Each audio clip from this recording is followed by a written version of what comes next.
Plaintiffs Doris and Guy Burnett say they tried to help out a family that was facing hard times, but wound up getting conned instead. The defendants claim they're the ones who got conned, and their desperate situation made them easy victims. This is case number 154 on the docket, Burnett versus Long and Robinson. Okay, thank you, and welcome to all of you here.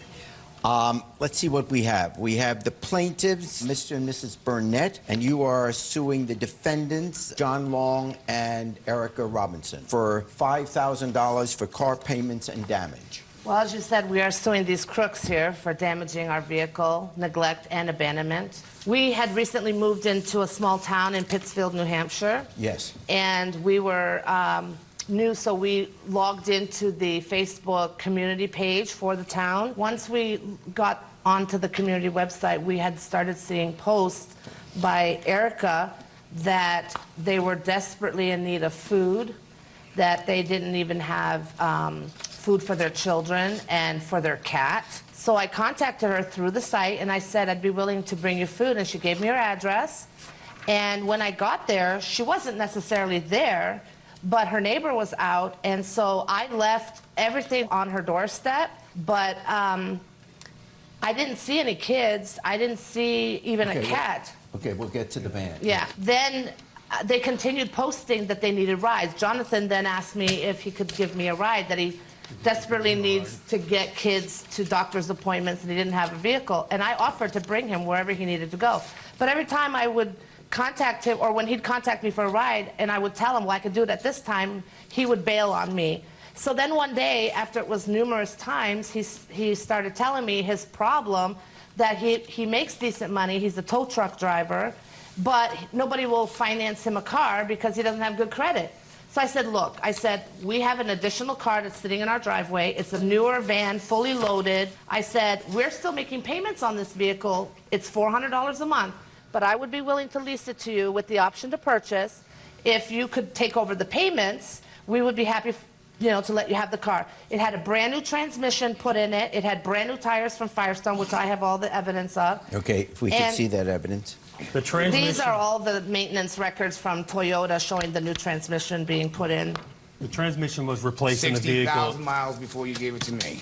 The transmission was replaced at 22,000 miles and change. Yep. The vehicle only has 54,000 miles right now, so 60,000 miles doesn't even come close to what's on Really? there. It only has 54? It has 172,000 miles. It has Thank you very much. 154,000 on it. When the tires were replaced at 41,000. We have the mileage on the contract. Okay, whoa. Okay, so you had this van. So we had this van. He was so appreciative that we were going to do this deal. He's like, I really need to have this right away because I need to be able to get around.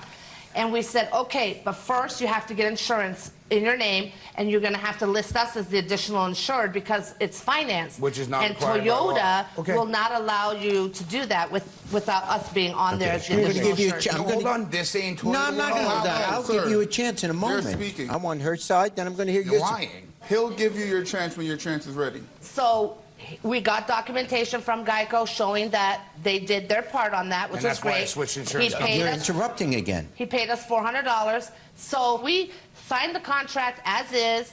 Can I see the contract? We signed as stipulated is? everything in the contract, and then he took the car. First 3 months, he made the payments on time, and then all of a sudden, we didn't get a payment. So I didn't give him $300? There you are, Judge.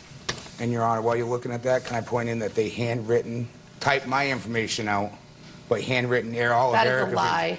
That was Erica's all handwritten. You That did is a handwrite lie. my name in, The day, and it was Erica signed, was the day there. I signed it, it was all Okay, handwritten. let me hear from you. On their own post, her own husband broke the driver's side rear slider. that is I'm that the is one. not true. You live in my town. I don't That's live in your yours. town. Yeah. We're not crooks. We're on disability. They took advantage of us, made us make a car payment, charged us more than what the car payment was. Here's what I want to know, the basic facts. You leased a van from them, is that correct? That was against the law on their part because they have it financed. Hold on. They have it financed Don't through Toyota. tell me to hold on. Sorry. I just want to finish my statement. They have it financed through Toyota Financial. In the financial agreement with Toyota, you're not allowed to sublease to anybody while you're still making payments. They did that. So the agreement was under the lease that you would pay them $400 a month for each month that you had the vehicle, right? Yes. Okay. And I did. So the agreement was under the lease that you would pay them $400 a month for each month that you had the vehicle, right? Yes. Okay. And I did. When did it stop and why? Because the transmission went. And then when you lease a vehicle in the state of New Hampshire, you're not required for any major repairs to do with the drivetrain. You said in your complaint, you said they paid you for October, November, December, and January. In February, we did not receive a payment. That's when the transmission broke, Your Honor. Okay. We finally got in contact with him through social media and demanded the minivan back. John said that he didn't have the money and that Erica had got into an accident driving it. The service manager said this was the most abused vehicle he's seen in 30 years.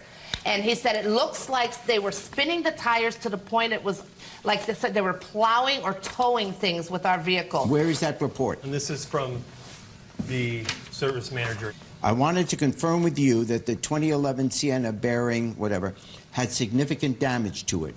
During diagnosis, we found the right front tire had small cuts indicating it was spun, and also noted the tire is worn more than the other tires. We found the right front inner axle boot is torn open, allowing grease to leak out and dirt to enter the joint. The windshield is broken, and we also found damage to the front bumper skin and passenger front fender liner. Okay. What we know, whether it was an accident. They know what happened to the windshield because I talked to them about it. Honestly, I do not know. I talked to him personally. No, about what it. What is it? Tell me. I don't know. I slid when when we had to stop and hit the brakes quick because someone cut us off. I offered to pay for the windshield already. Can I just say, these people have been scamming so many people. They don't even have children. I don't. I have two sons. Hold on, stop. No, speak up. She's bringing up my kids that were adopted. That were adopted. Be quiet. Okay, now Didn't everyone tell her to just keep my stop kids it. out of her mouth. They're not talking, man. This is We'll what take. Okay, I don't want to hear any more No, about it. I sir, you understand hold that on. was The judge wrong. is speaking. Everyone. The judge is speaking, I sir. know. Stop talking. online about this. I know. Everyone you telling me, settle sir, down. stop Because talking. I'm the judge. That's why I'm telling you. I'll walk out. Good. And I'll make a judgment. I don't care. This is a court of law, all right? It was out of line when you start talking about the children. I don't want to hear about that. They have a right to be upset. Now just stop it. This is not character assassination here. There are only two questions. There is a lease and whether money is still owed on that lease, and there is who is responsible to pay for the damages. Those are the legal questions before this May I speak court. now? Yes. They didn't repossess it. They I gave it abandoned back. it. No. It's still in the shop. Ma'am, let me finish. Shut up. Excuse me? I brought it to a. Don't say excuse me to me. I'll say excuse There's me. no one here to stop me. Oh, yes, Go there for it. is. Go All for right, it, big man. Well, listen, he's not letting me It's explain fine. it. I don't care. You don't Excuse me, threaten you people in this called me courtroom. and said the Hang on, vehicle I doesn't called run. you. So they I just had want to- to make Get out of this court right now. I will. Come meet me somewhere, bitch. Oh, I'll meet them. I want to make a judgment based on the case, not on the temper tantrum or his misbehavior. The evidence that has been submitted to me, the lease. If you didn't have to pay the rest of the lease when a car gets repossessed, there'd be no point in having a lease. Whenever the lessee didn't want to pay anymore, it just leaves the car off. So the defendants owe for the entire length of the lease. On the question of damages, the contract clearly states that the vehicle shall be returned in the same manner or better condition. Damage to the van, which is in excess of $4,000, I fine for the plaintiff in the amount of $5,000. Hey YouTube, check out my new show, Judge Jerry. Now for sneak preview and behind the scenes footage, subscribe to my channel now.